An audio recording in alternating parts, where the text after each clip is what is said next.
Bueno, comenzamos la lección 12, entonces. En la lección 11 habíamos visto los descendientes de Isaac, o sea, de Esaú, la historia de Esaú y de Jacob, y todo obviamente la huida de Jacob, huyendo de Esaú después de haberle robado la primogenitura y la bendición de Isaac, y el tiempo que pasó ahí con su tío Labán, con Raquel, con Lea. Y ahora en la lección 12 vamos a ir al capítulo 31 y vamos a ver hasta el 36, donde vamos a recorrer la historia de la vuelta de Jacob. Y es muy importante esto porque siempre tenemos que recordar que pacto o la historia patriarcal tiene dos elementos fundamentales, el pacto. Uno es descendencia y la otra es tierra. Hasta aquí hemos visto que la descendencia de Jacob se multiplica, al igual que sus riquezas, y ahora es tiempo de regresar a la tierra. ¿No? Este es el segundo elemento del pacto. Bueno, en el capítulo 31 tenemos justamente eso, la separación de Jacob y su familia de Labán. Es muy interesante el comienzo porque dice que oía Jacob las palabras de los hijos de Labán, que decían: Jacob ha tomado todo lo que era de nuestro padre, y de lo que era de nuestro padre ha adquirido toda esta riqueza. Miraba también Jacob el semblante de Labán, y veía que no era para con él como había sido antes. Y el versículo 3 es muy importante. También Jehová dijo a Jacob: vuélvete a la tierra de tus padres y a tu parentela, y yo estaré contigo. Entonces, frente a la situación del enriquecimiento de Jacob, que habíamos visto en el capítulo 30, a pesar de los engaños de Labán, y obviamente el desprecio de los hijos de Labán, es que Jacob decide regresar a la tierra de Canaán. De hecho, si él permanecía ahí en Aram, eso iba a ser reversible y nulo, el llamado de Dios justamente a Abraham, de dejar. Entonces, la descendencia, la prosperidad material, la hostilidad continua entre Jacob y Labán y los hijos, terminaron ayudando, llevando, pero finalmente fue el llamado de Dios. Esa palabra final de Dios, de salir, fue lo que llevó o motivó a Jacob a que regrese a su tierra. Entonces es muy interesante la historia que sigue, porque él dialoga con sus esposas, con Lea y Raquel, y no las obliga, sino las persuade. Dialoga con ellas y les explica la situación que había hecho Labán con él. Y dice la Biblia que Raquel y Lea, y esto es muy importante, versículo 14, respondieron Raquel y Lea y le dijeron: ¿tenemos acaso parte o heredad en la casa de nuestro padre? ¿No nos sirve ya como por extrañas, pues que nos vendió y aún se ha comido de todo nuestro precio? Porque toda la riqueza que Dios ha quitado a nuestro Padre, nuestra es y de nuestros hijos. Ahora pues, haz lo que Dios te ha dicho. Entonces acá también vemos cómo Dios va moviendo a las esposas. Y ellas ya se sienten en una unidad familiar con Jacob, ya no con su padre. De hecho expresan aquí ellas que se sentían vendidas, desheredadas y también tenidas por extrañas. Así que, frente a esta realidad, Jacob huye de Labán. Se va sin que él se dé cuenta, probablemente evitando cualquier intento de Labán de retenerlos. Y Labán estaba trasquilando ovejas a 3 días más o menos de distancia donde está Jacob, entonces Jacob puede huir. Hay un detalle ahí en la huida que es muy interesante porque dice que Raquel hurta los ídolos domésticos de su padre. Versículo 19, Labán había ido a trasquilar sus ovejas, Raquel hurtó los ídolos de su padre. Versículo 20, y Jacob engañó a Labán arameo, no haciéndole saber que se iba. Probablemente hay dos interpretaciones acá de por qué Raquel hurta los ídolos domésticos de su padre. Una es que obviamente quería continuar con esta práctica idolátrica, pero también es cierto que había un derecho de heredad, es decir, esos ídolos domésticos también podía significar eso, o sea, una cuestión de reclamo después de herencia en el futuro. Entonces puede ser que también ahí justamente la participación en la heredad de su padre haya motivado a Raquel a robar. Lo cierto es que Jacob cruza el Éufrates, se dirige hacia Galaad, como dice acá la Biblia, y cuando se entera Labán sale a perseguirlo. Y acá hay un detalle muy interesante, porque en esta persecución de Labán, probablemente muy enojado con Jacob por la huida, dice que, versículo 23, Labán tomó a sus parientes consigo, fue tras Jacob, camino de 7 días, y le alcanzó en el monte de Galaad.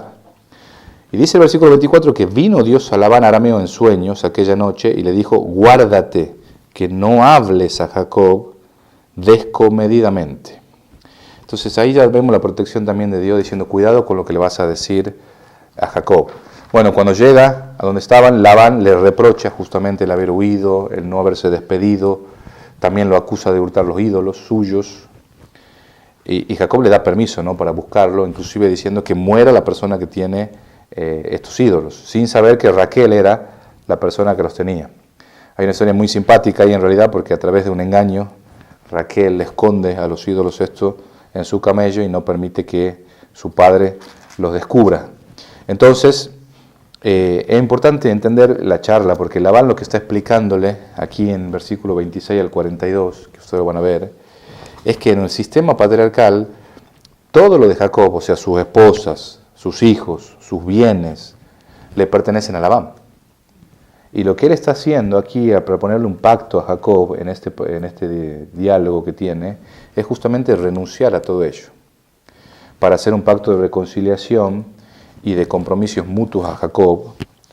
Y eso es una característica que quizás sí se pueda destacar de Labán, porque en ocasiones de ira por parte de Jacob, como lo vemos aquí, donde él le reprocha, te he servido tanto, me has engañado y Dios es quien me ha prosperado, hay esa característica pacífica, ¿no?, de Labán, de buscar una solución pacífica y que salvaguarde la integridad de todos.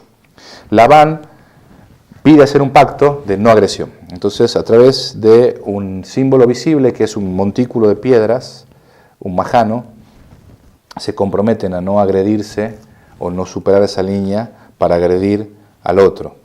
Hay un detalle muy interesante ahí en el versículo 47, porque dice que, dijo el versículo 46, dijo Jacob a sus hermanos, recoged piedras, tomaron piedras e hicieron un majano, que es ese montículo de piedras, y comieron allí sobre aquel majano. Y lo llamó Labán Jegar Sauduta, y lo llamó Jacob Galaad. Es decir, Labán le pone un nombre arameo y Jacob le pone un nombre hebreo, mostrando ya desde ese entonces la diferencia que iba a haber entre estos dos pueblos. Es una diferencia política, étnica, que ya estaba presente ahí y que también en el futuro estuvo siempre presente. Majano de testimonio, justamente porque es un montículo de piedras que habla de un testimonio de acuerdo, pero también Mispa, dice que le puso, versículo 49, Mispa, por cuanto dijo, atalaye Jehová entre tú y yo, cuando nos apartemos el uno del otro. Es decir, que Dios sea el testigo, el vigía de este acuerdo. Entonces, hay dos líneas del acuerdo que se hace aquí. Por un lado hay un acuerdo político, donde ambos se acuerdan no agredirse y reconocen también soberanía territorial, obviamente inclusive pensando en el futuro, no tanto en ellos, sino en sus descendencias. Los arameos son los que vienen de Labán y los israelitas vienen de Jacob. La historia bíblica confirma justamente que hubo una estrecha relación entre los israelitas y los arameos, aunque no siempre fue respetado este acuerdo en la historia bíblica.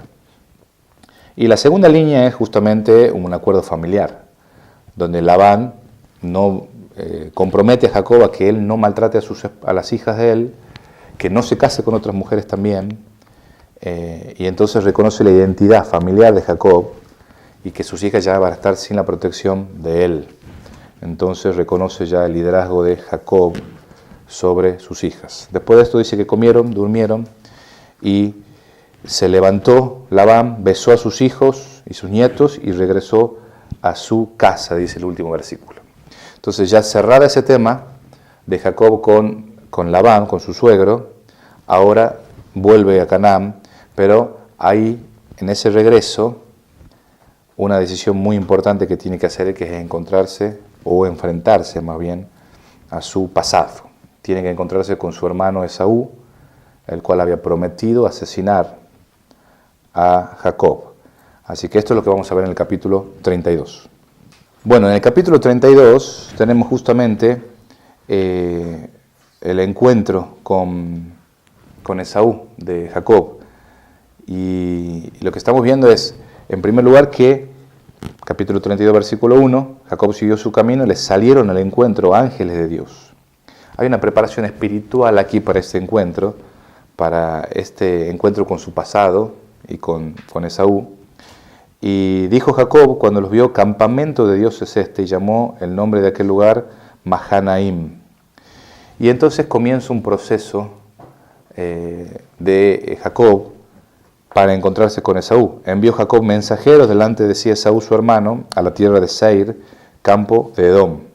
Y le mandó diciendo, así diréis a mi señor Esaú, así dice tu siervo Jacob, con Labán he morado y me he detenido hasta ahora, y tengo vaca, asnos, ovejas, siervos, siervas, y envió a decirlo a mi señor para hallar gracia en tus ojos. Entonces, nosotros vemos aquí una preparación espiritual porque estos encuentros con la divinidad son comunes en la Biblia, en los hombres escogidos por Dios antes de iniciar alguna acción importante en sus vidas y en cumplimiento del propósito divino, como Moisés, Josué, Jesús mismo. Y realmente iba a necesitar esta protección de Dios porque él se acercaba a la tierra de Edom, o sea, de su hermano Esaú, también llamado Edom, rojo, como habíamos visto. Y no iba a ser fácil esto, justamente porque Esaú había quedado con una promesa de asesinar a Jacob. Bueno, habían pasado 20 años ya. ¿Qué iba a pasar? No sabíamos. No sabemos, si uno va leyendo la historia, Jacob no sabía qué iba a pasar 20 años después de su huida. Y entonces empieza esta estrategia, este plan, ¿no? Enviándole información, buscando la manera de reconciliarse con Esaú. Entonces, estos mensajeros básicamente le dicen, primero le hablan con mucha delicadeza, Jacob es tu siervo, usted es el Señor. Número 2, no tiene problemas económicos, o sea, está bien, no hay ningún reclamo de necesidades, porque está lleno de riquezas, y también que está buscando hallar gracia. Esas tres cosas son lo que evidencia la diplomacia de Jacob.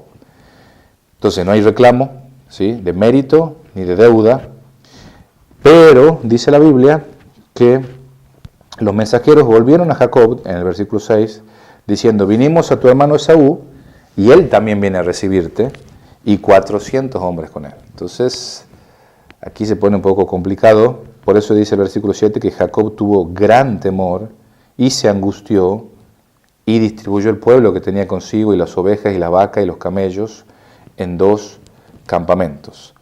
No era fácil porque 400 hombres de guerra venían con Esaú a recibirlo. Ni siquiera se quedó a esperarlo Esaú, sino que él salió a recibirlo. Entonces, el miedo fue algo normal que le agarró. Pero a pesar de la angustia y de poder haber huido, él siguió adelante. Él sabía que tenía que confrontar a su pasado, tenía que enfrentarse. Y aunque el temor y la angustia parecen ser comunes en los hombres de Dios al enfrentar los grandes desafíos, ellos lo que hacen es seguir adelante, y eso es la valentía. No es no tener miedo, sino seguir adelante a pesar del temor. A Josué, por ejemplo, Dios le exhorta y dice, no temas ni desmayes, te mando que te esfuerces y seas valiente. Y muchos hombres de Dios también pasaron por esa situación. El mismo Jesús dijo que estaba angustiado hasta la muerte antes de ir a la cruz. Una vez que él distribuye los campamentos, la gente, los animales, ora a Dios. Y en el versículo 9 tenemos esa oración hasta el versículo 12. Es una oración muy profunda porque primero se dirige a Dios como el Dios de Abraham y de Isaac. En segundo lugar, se acuerda de las promesas que Dios había hecho. En tercer lugar, él se presenta como el menor. Menor soy que todas las misericordias y que toda la verdad que has usado para con tu siervo. Y hace mención de lo poco con que se fue y de lo mucho que ahora poseía. Luego le pide a Dios que lo libre de su hermano. Y también finalmente hace referencia a las promesas divinas de bendecirle y aumentar grandemente su simiente. Lo que está haciendo aquí en esta oración, y es muy interesante, es que la oración a Dios que está haciendo Jacob combina, por un lado, la transmisión paterna de este Dios que él ha recibido, pero por otro lado, la experiencia personal que él está teniendo con Dios. Y estas dos cosas son imprescindibles en la vida del creyente. No solo lo que hemos recibido, sino también nuestra propia experiencia con el Señor. Y obviamente que demuestra esta oración el recurso más importante de Jacob, que era su relación personal con Dios, su dependencia, su confianza total en Dios. Luego que duerme esa noche ahí, empieza a enviarle regalos a Esaú, y eso es lo que dice aquí después la historia. La motivación era evidente, quería aplacar la ira de Esaú, entonces envía varias personas con muchos regalos para Esaú. En total, 550 de sus animales termina enviando a Esaú.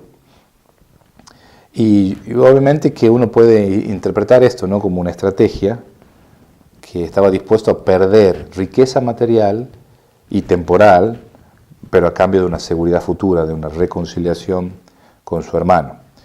Entonces, en esa noche, después de pasar el río Jaboc, como se llama, sus 2 mujeres, sus 2 siervas y sus 11 hijos, él se queda solas de este lado. Cuando todo el campamento cruza el río ahí está perdiendo su última oportunidad de defensa natural, o sea que ya está entregado, por un lado, justamente a lo que puede hacerle Esaú, y por otro lado también a la protección única de Dios.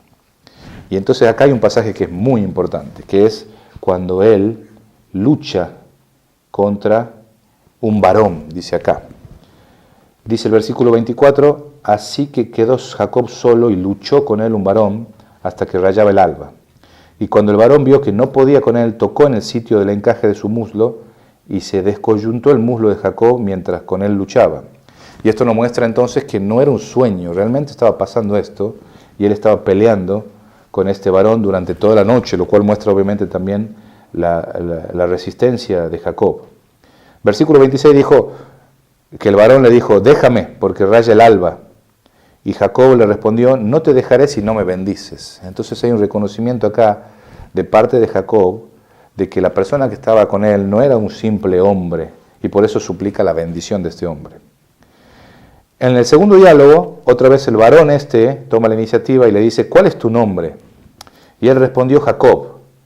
Y el varón le dijo, no se dirá más tu nombre Jacob, sino Israel, porque has luchado con Dios y con los hombres y has vencido. Y acá tenemos algo sumamente trascendental en la historia, que es justamente el cambio de nombre de Jacob, y que significa suplantador.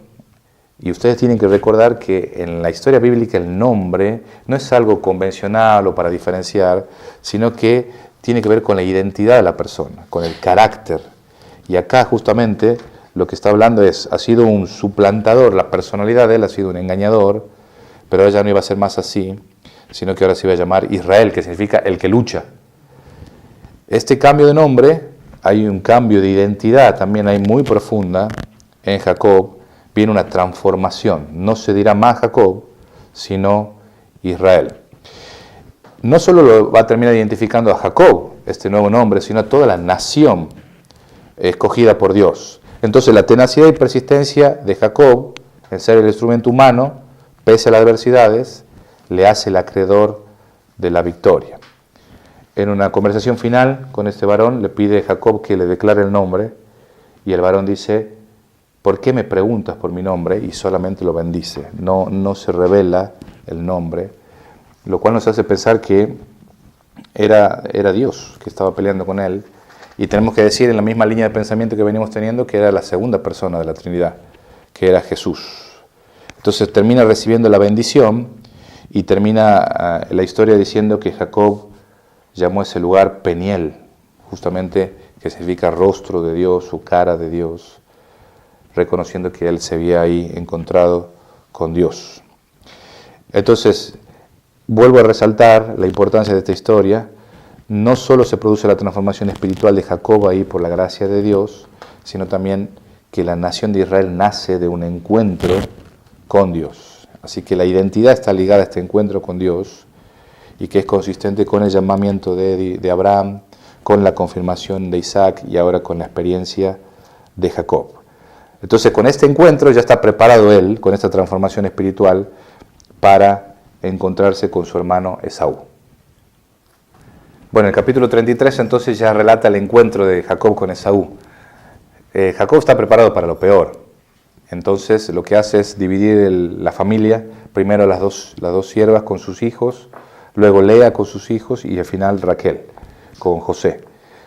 y preparado para lo peor, va y se enfrenta con Esaú, y lo que dice la Biblia es tremendo, porque él se inclina 7 veces ante Esaú, dice el versículo 3, hasta que llegó a su hermano, justamente una señal de sumisión.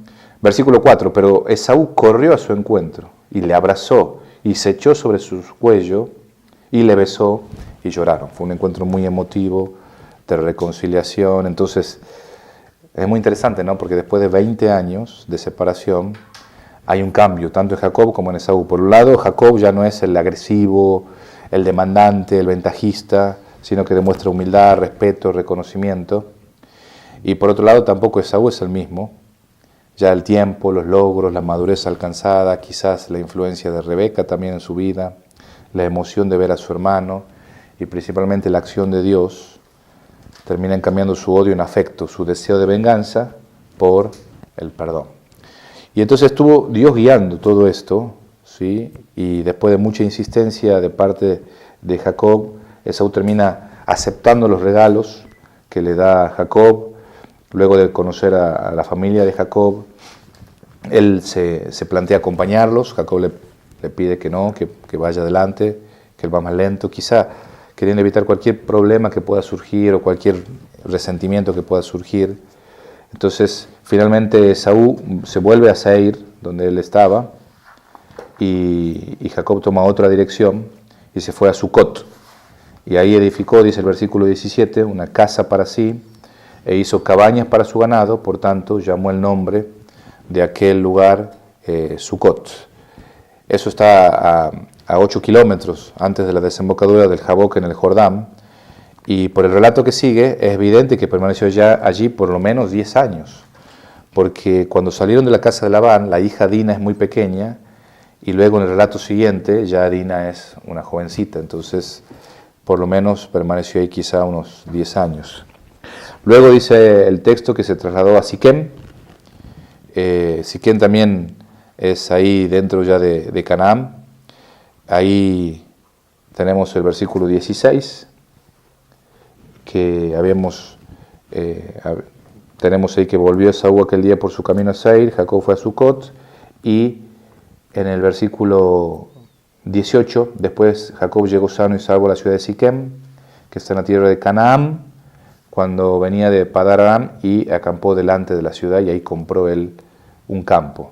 Entonces la cueva de Macpela y este campo que compra Jacob son las únicas 2 posesiones compradas o adquiridas por los patriarcas, y esta fue comprada de los hijos de Hamor, padre de Siquem, por 100 monedas.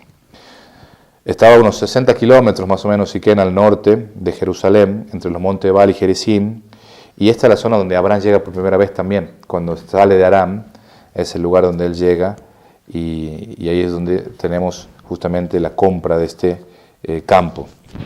Después en el 48-22, en Génesis, vemos que José es declarado el heredero de esta propiedad. Y dice que, en el versículo 20, erigió allí un altar y lo llamó El Elohe Israel, o sea, Dios de Israel. Eso es un Dios personal, ¿no? Dios de Israel, lo que implica ahí es un Dios personal, y también aceptando la transformación que él tuvo, ¿no? Ya no es Dios de Jacob, sino es Dios de Israel.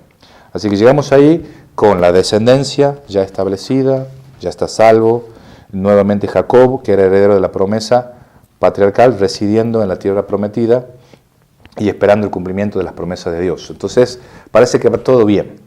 Pero en el capítulo 34 sucede un hecho que pone en riesgo otra vez la descendencia y la tierra. Su hija Dina, o sea, hija de Lea, dice el 34, que había dado a luz a Jacob, fue a ver a las hijas del país, o sea, había una relación amistosa.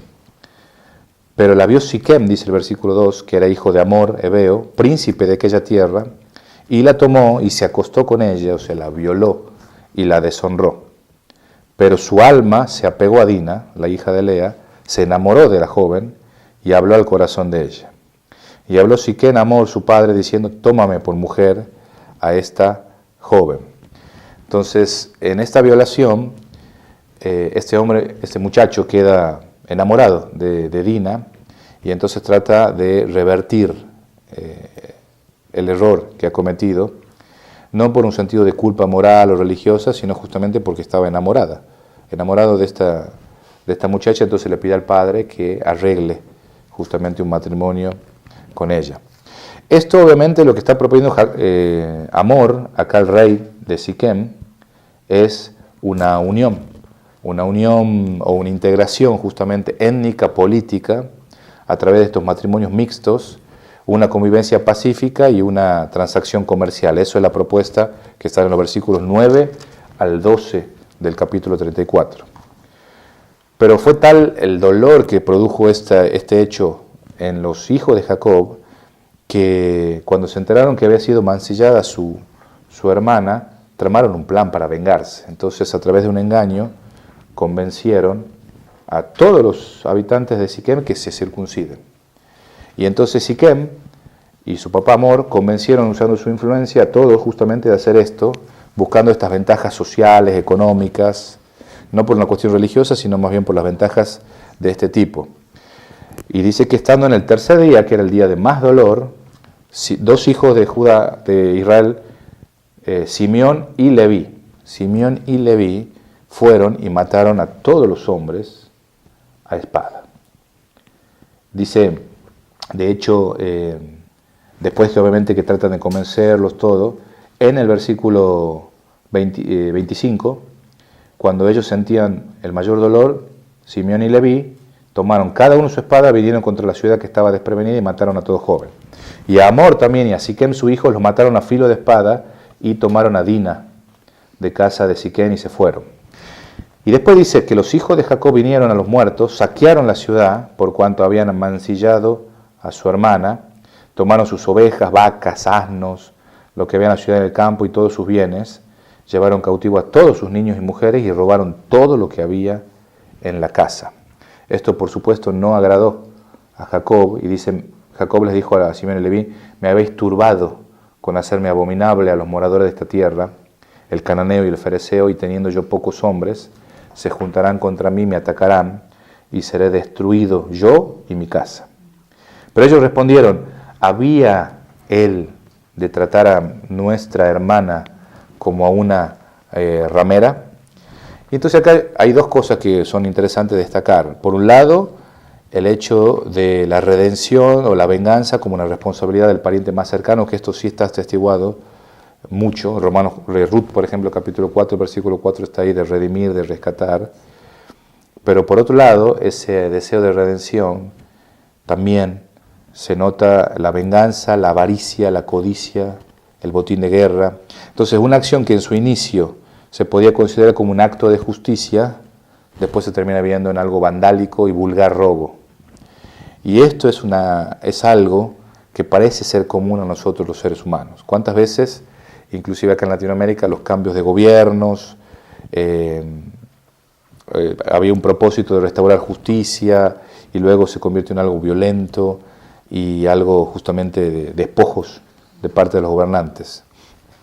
Y eso sí que Dios no se agrada, y de hecho en la bendición de Jacob después de sus hijos, al final de su vida, en el capítulo 49, él se acuerda de esto y hay consecuencias en la bendición tanto para Simeón como para Leví. Así que otra vez tenemos una situación de peligro. Corre peligro, por un lado, la descendencia, que las personas se vengan de ese lugar y los maten a sus hijos, y por otro lado, el lugar, que los corran de ahí. Entonces, frente a esta situación de peligro, otra vez vemos ahora a un Israel ya, un Jacob cambiado, que él decide buscar al Señor y obedecer lo que Dios le dice. Y eso es lo que vamos a ver finalmente en el capítulo 35.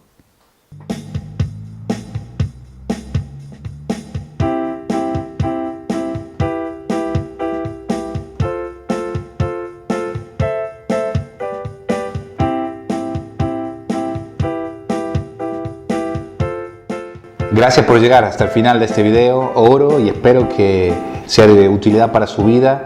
Y si usted desea seguir recibiendo estos videos, por favor suscríbase al canal y active las notificaciones, así todas las semanas les llega una lección nueva. Dios mediante, el próximo martes vamos a subir la siguiente. Muchas gracias, Dios los bendiga, nos encontramos en el próximo video.